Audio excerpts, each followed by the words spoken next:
Nestled in the arid nothingness of northern Nevada, a burgeoning boomtown of tech in one of the world's driest deserts. We are Shangri-La for data centers.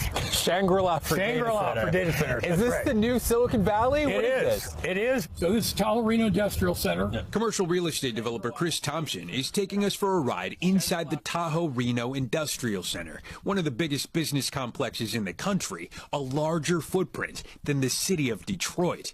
There was nothing out here but coyotes, creosote, and dirt trails 25 years ago. And here we are. You're going to see some heavy equipment. Decades ago, the area was zoned for industrial use only. No housing, streamlining permitting, now for Fortune 500 companies. It's fast becoming one of the world's most popular places for AI data centers, hubs of sprawling special-built server farms capable of hosting the intense data demands of artificial intelligence. And all of this will be data centers. It will all data centers, yes, sir. Data centers, the new frontier of tech, now popping up across the country, requiring a minimal workforce to operate, but they come with some big trade-offs, like the huge amounts of power to run them and water to keep them cool. In 2023, they consumed an estimated 200 billion gallons of water, if you include the water needed as part of electricity generation, according to the Lawrence Berkeley National Laboratory. What the data centers are using directly, as much water as about 500,000 people, and it's only expected to rise as the AI boom continues. And a Bloomberg investigation found that 2/3 of all new U.S. data centers are being built in water-scarce regions, with projects getting pushback in other states, like Arizona. Concerns about the water and power guzzling data centers. And Texas. I'm a fighter. I don't quit. Where severe drought is a major concern. And Nevada already has 61 centers. It's really scary for the folks who live here. It's scary for myself. We met Sierra Club Regional Director Olivia Tanager outside of a new data center under construction in Reno. When you look at this site, you know that a data center is coming. Are you worried? Yeah, absolutely. I'm worried and I'm fearful. Unlike what's being built here in the desert, centers like this one are going up next to neighborhoods within city limits. Tanager says there aren't enough rainy days like this one to support the developments without more guardrails. Is the city prepared for that kind of growth? Absolutely not. Residents' utility bills are already going up. We have water issues out the wazoo, and we know that data centers are extremely energy and water intensive, and the city is not prepared. The sudden spread of these new tech temples has other residents worried too, like bar owner Anton Casano. What's your biggest fear with the water usage there? That it's not the best use of that water. Because when you're thinking about it, it's a finite resource. There's the people that need it to drink, and also our water rates are going to go up. We hit the road to look for possible fixes that might ease that burden. All right, so we're making our way to Sparks. It's a smaller city just outside of Reno. No data centers here yet, but they're likely on the way, with, of course, water being the primary concern. But some city officials think they may have the solution. Sparks City Council member Diane Vanderwell admits her city's possible idea, well, kind of stinks. They're coming so fast and quick that I'd rather be proactive. Vanderwell took us to the Sparks wastewater treatment plant, where the city has a program called Effluent to transform a small portion of this wastewater into a renewable resource. We use it on our parks and golf courses and things like that. Could this be a solution for these data centers that use so much water? That's the big concern, right? Right, and that they are water heavy. And the thing is yes, this is one of the solutions that we are looking at. The good news, an effluent pipeline from this plant runs right into the heart of that desert business complex. We put in a 20-mile pipeline. That means their cooling is going to run probably 95% on reclaimed water. But from what I understand, you're not fully using it yet. Don't need it yet. You don't need it yet. Yeah. But we will in the future, I believe, with the data centers coming in here. Absolutely. And that's the point everyone agrees on. Data centers are coming. And stakeholders like Chris argue it's a good thing. Economic diversification for a region too reliant on tourism and casinos, while others worry places like Reno will become unrecognizable and the state's water supply unsustainable. And Steve Patterson is joining us now. Steve, I understand there's a big meeting coming up that's going to decide the future of these data centers within city limits.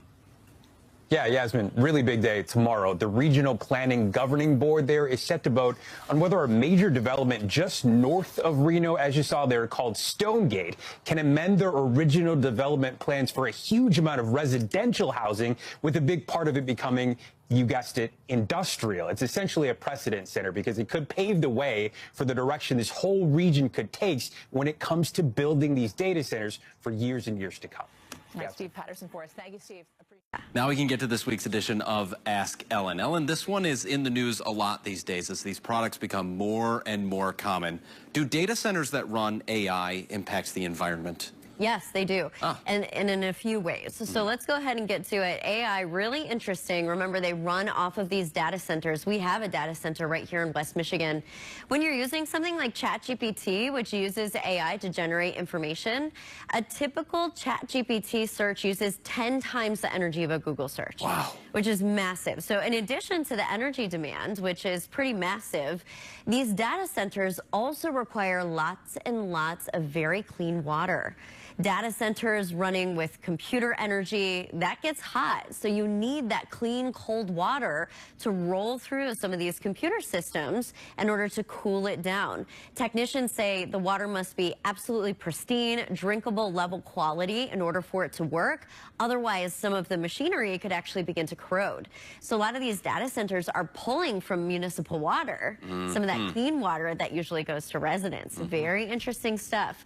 In 2012, there are only 500,000 data centers in the world, only. Now, in 2025, it's grown to 8 million, which is incredible. So there have been some talks about regulation underway on a global scale. Definitely still the first stages. These are really complex systems. So to decide on AI regulation and how to report it, that's going to take a lot of discussion. There's also been a lot of improvement in AI optimization, which means that AI is just getting better at working. So it's doing more with less. It's doing better performance-wise with less energy.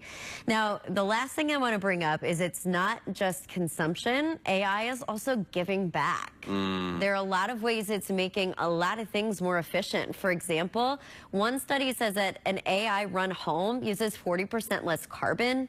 Farmers are using AI like crazy to optimize how much water they're using, how much insecticide and fungicide. So AI could actually improve a lot of things, including how many clouds airplanes produce. Really interesting stuff. You had to muddy the waters with that last slide. I know, I'm sorry. I'm like, bad. Still good. There's much more, yeah. All right, thanks, Ellen. Yeah. You can't hardly breathe. It's just like your whole world is collapsing down on you. And it's frightening. Easter Knox lives just over a mile from XAI. I really wasn't getting the fresh air. I was getting that pollution that was mixed in with everything. You know how you light your stove and that gas seeps with the little ticking noise?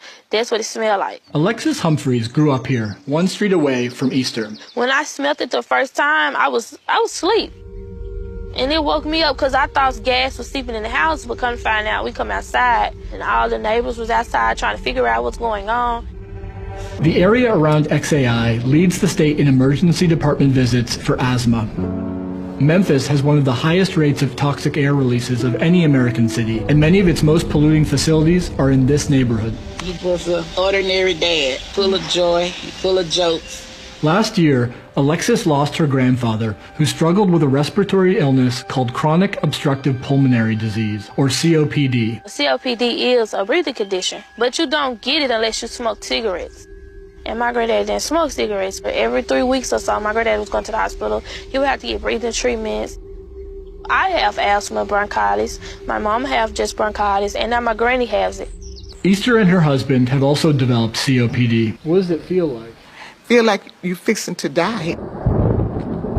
Elon, what he did with Memphis is objectively somewhat dirty, but he's also doing it in an area where there's like a bigger natural gas plant right next door and like a wastewater treatment and a garbage dump nearby, right? And he's obviously made the world a lot more clean than that one data center.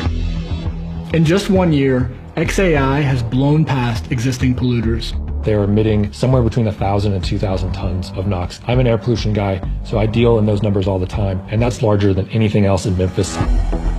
Gas turbines like these release 3 main types of deadly pollution: nitrogen oxides, formaldehyde, and fine particulate matter. Nitrogen oxides combine with other pollutants to form ground-level ozone, which causes and worsens asthma and COPD. Formaldehyde causes cancer, and particulate matter, airborne soot, can pass through your lungs and into your bloodstream, causing heart disease.